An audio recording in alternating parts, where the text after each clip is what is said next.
సార్వత్రిక ఎన్నికల సమరానికి దేశంలోని ప్రధాన పార్టీలన్నీ అస్త్రశస్త్రాలతో సిద్ధమవుతున్నాయి.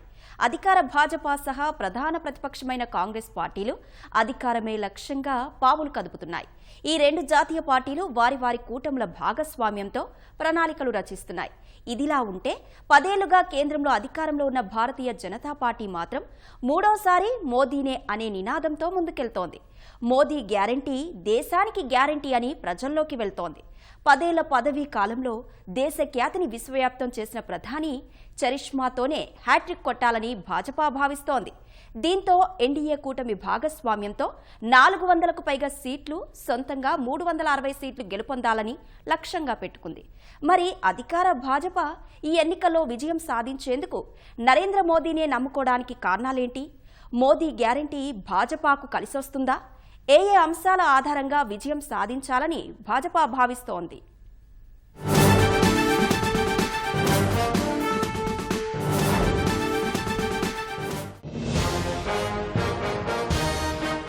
పదేళ్లుగా సాధించిన ప్రగతి, ప్రపంచవ్యాప్తంగా పెరిగిన దేశ ఖ్యాతి, ప్రాంతాలకు అతీతంగా అభివృద్ధి, అత్యంత బలమైన ఎన్డీఏ కూటమి, బలహీనమైన ఇండియా కూటమి, దేశం కోసం అహర్నిశలు శ్రమిస్తోన్న ప్రధాని. ఈ నినాదాలతో హ్యాట్రిక్ కొట్టాలని అధికార భాజపా ముందుకెళుతోంది. ప్రధానంగా మోదీ గ్యారంటీనే దేశానికి గ్యారంటీ అని అధికార భాజపా నినదిస్తోంది. 2014లో ప్రధాని అభ్యర్థిగా నరేంద్ర మోదీని ప్రకటించి విజయం సాధించిన భారతీయ జనతా పార్టీ 2019లోనూ మోదీ హవాతోనే అధికారం చేపట్టింది. ఈ క్రమంలో 2024 ఎన్నికల్లోనూ మోదీ గ్యారంటీతోనే విజయం సాధించాలని భావిస్తోంది. నిజానికి మొదటి టర్మ్తో పోలిస్తే రెండో టర్మ్లో నరేంద్ర మోదీ చరిష్మా రెట్టింపైంది. కాగా అధికారంలో ఉన్న 10 ఏళ్లలో దేశ రూపురేఖల్ని మార్చామని ఆ పార్టీ నాయకులు ప్రచారం చేస్తున్నారు. అంతేకాదు 2019 ఎన్నికల సమయంలో ఇచ్చిన హామీలన్నింటినీ నెరవేర్చామని భాజపా చెబుతోంది. అందుకే ఈసారి ప్రచార నినాదాన్ని మార్చేసింది. మోదీ గ్యారంటీ అనే స్లోగన్తో ముందుకెళుతోంది. స్వయంగా ప్రధాని మోదీయే ఈ నినాదాన్ని వినిపించారు. యువత, మహిళా సాధికారత, రైతుల సంక్షేమంతో పాటు దశాబ్దాలుగా నిరాదరణకు గురైన అట్టడుగు, బలహీన వర్గాల అభివృద్ధే మోదీ గ్యారంటీలో భాగమని చెబుతున్నారు. ప్రభుత్వ సంక్షేమ పథకాలు క్షేత్రస్థాయిలో అందరికీ చేరాలన్నదే తమ లక్ష్యమని ప్రధాని మోదీ ప్రకటించారు. ఎన్డీఏకి, ముఖ్యంగా బీజేపీకి ఒకే ఒక ఆశాకిరణం మోదీ. ఇవాళ రోజున మోదీ కరిష్మా ఖచ్చితంగా పనిచేస్తుందని ఎట్లా అంటామంటే, గత 2 తడవల ప్రధానమంత్రిగా మోదీ ఉన్నప్పుడు మీకు ఆదాని విషయంలో కొంత ఆరోపణలు వచ్చినప్పటికీ మొత్తం మీద ఏ కేంద్ర మంత్రి విషయంలో కానీ ఒక మచ్చ అనేది లేదు, అవినీతి ఆరోపణ అనేది లేదు. ఈ రకంగా అవినీతి రహిత పాలన అనేది ఇప్పుడు ఎన్డీఏ హ్యాట్రిక్ సాధించడానికి అది ప్రత్యక్షంగా కానీ పరోక్షంగా కానీ కారణమవుతుంది. అంటే ఒక పక్క ప్రాంతీయ పార్టీలు రౌడీ రాజకీయాలకి పేరొందాయి, అవినీతికి వేదికగా మారాయి. ఈ పరిస్థితుల్లో ఎన్డీఏ ప్రత్యేకత ఏంటంటే, ఖచ్చితంగా అవినీతి రహిత పాలన అందించాలంటే సామాన్యుడు కూడా ఏం తలపోస్తున్నాడంటే ఎన్డీఏ మాత్రమే ఒక ప్రత్యామ్నాయం, బలీయమైన ప్రత్యామ్నాయం అనుకుంటున్న పరిస్థితుల్లో ఎన్డీఏ గెలుపుకి అవకాశాలన్నీ కూడా మెరుగ్గానే కనబడుతున్నాయి మనకి. 2024 సార్వత్రిక ఎన్నికల్లో విజయం సునాయాసమని అంటోన్న భాజపా కూటమి పార్టీలైన ఎన్డీఏ బలంతో 400కు పైగా ఎంపీ సీట్లు, సొంతంగా 360 స్థానాల్లో గెలుపొందాలనే లక్ష్యాన్ని నిర్దేశించుకుంది. ఇందుకు 10 ఏళ్లుగా సాధించిన ప్రగతితో పాటు ప్రధాని నరేంద్ర మోదీ ఇమేజ్నే నమ్ముకుంది. ఈ క్రమంలో అసాధ్యమనుకునే అంశాల్ని సుసాధ్యం చేశామని చెబుతున్న భాజపా భవిష్యత్తు లక్ష్యాల్ని ప్రజల ముందు ఉంచుతోంది. అందులో ప్రధానమైంది దేశ ఆర్థిక వ్యవస్థ.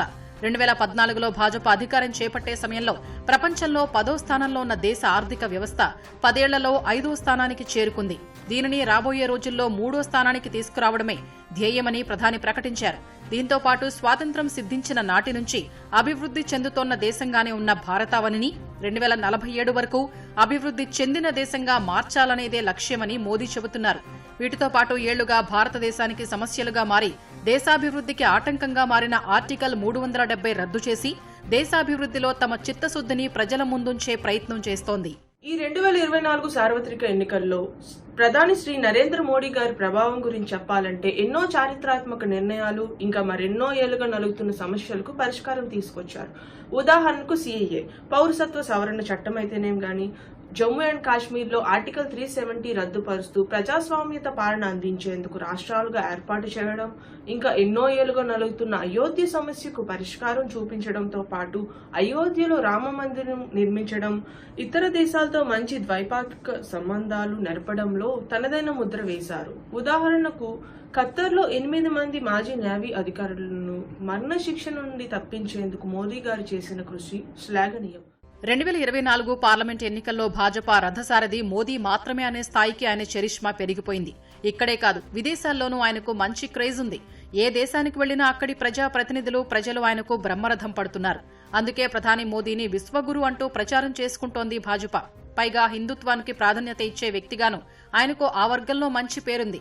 దీనికి తోడు 500 ఏళ్లుగా ఎన్నో న్యాయ చిక్కుల్ని దాటుకుని అయోధ్య రామమందిర నిర్మాణం పూర్తయ్యేలా మోదీ ప్రభుత్వం ప్రత్యేక చొరవ చూపించింది. ఈ ఏడాది జనవరిలో ఆ ఆలయాన్ని స్వయంగా మోదీయే బాలరాముడి విగ్రహాన్ని ప్రతిష్ఠించారు. ఎన్నో ఏళ్లుగా భాజపా అజెండాలో ఉన్న అయోధ్య రామమందిర నిర్మాణం మోదీ హయాంలో పూర్తి కావటం ఆయన చరిష్మాని మరింత పెంచింది. లోక్సభ ఎన్నికల ముందే ఈ కీలక పరిణామం జరిగింది.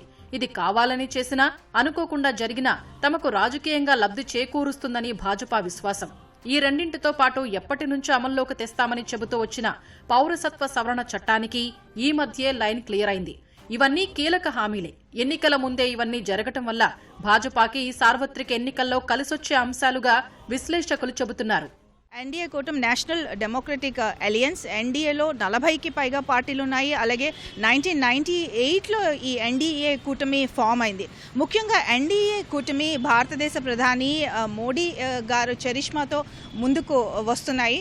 ఇంటర్నేషనల్గా కూడా భారతదేశాన్ని ఒక విశ్వగురువుగా భారతదేశాన్ని ఇంటర్నేషనల్ ప్లాట్ఫామ్స్ పైకి ముందుకు తీసుకువెళ్లటంలో మన ప్రధానమంత్రి మోడీ గారు సఫలమయ్యారు అని ఇక్కడ మనం గమనించాలి.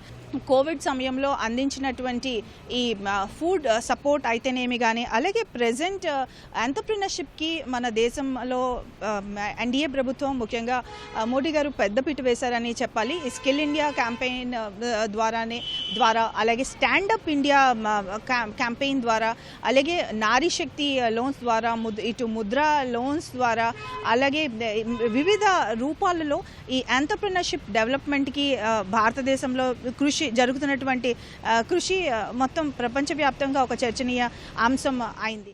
నిజానికి ఈసారి భారీ ప్రచారాలు చేయకపోయినా మోదీ సర్కారు హ్యాట్రిక్ కొడుతుందని భాజపా అంటోంది. అందుకు కారణం గత 10 ఏళ్లలో ప్రభుత్వంపై అవినీతి ఆరోపణలు కనిపించకపోవటం. ఇదే భాజపా బలం కూడా. ఈ బలంతోనే ప్రతిసారి కాంగ్రెస్ పై తీవ్ర విమర్శలతో ప్రధాని విరుచుకుపడుతుంటారు. ఇటీవల జరిగిన పార్లమెంటు సమావేశాల్లో చివరి రోజు సుదీర్ఘ ప్రసంగం చేశారు మోదీ. కాంగ్రెస్ ఈ విమర్శలకు రివర్స్ కౌంటర్ ఇచ్చేందుకు ప్రయత్నించినా అది పెద్దగా ఫలించలేదు. ఇలా ఓవైపు 10 ఏళ్లలో తాము చేసిన అభివృద్ధిని చెప్పుకుంటూనే ప్రధాన ప్రతిపక్షమైన కాంగ్రెస్ ను విమర్శించడంలోనూ తనదైన పంథాతో ప్రధాని మోదీ మూడోసారి అధికార పగ్గాలు చేపట్టేందుకు సిద్ధమవుతున్నారు. 2024 సార్వత్రిక ఎన్నికల్లో విజయం సాధించి హ్యాట్రిక్ కొట్టాలనే లక్ష్యంతో ముందుకెళ్తోన్న భాజపా అందుకు అన్నింటా ఆచితూచి వ్యవహరిస్తోంది. అనేక రకాలుగా ప్రణాళికలు రచిస్తోన్న భాజపా మునుపటి కన్నా ఎక్కువ మెజారిటీతో గెలవటానికి విశ్వ ప్రయత్నాలు చేస్తోంది. అతిపెద్ద పార్టీగా అవతరించాలని భావిస్తోంది. ఇక ఇటీవలి కాలంలో వెలువడిన పలు సర్వేలు కూడా ఎన్డీఏకే అనుకూలంగా ఉన్నాయి. ఈ సర్వేల ఫలితాలతో భాజపా క్యాడర్లో మరింత జోష్ పెరిగింది. ఏది ఏమైనా 2024 ఎన్నికల్లో ఎన్డీఏ కూటమికి విజయం దక్కితే అది ప్రధానంగా మోదీ హవాతోనే అని రాజకీయ విశ్లేషకులు అభిప్రాయపడుతున్నారు.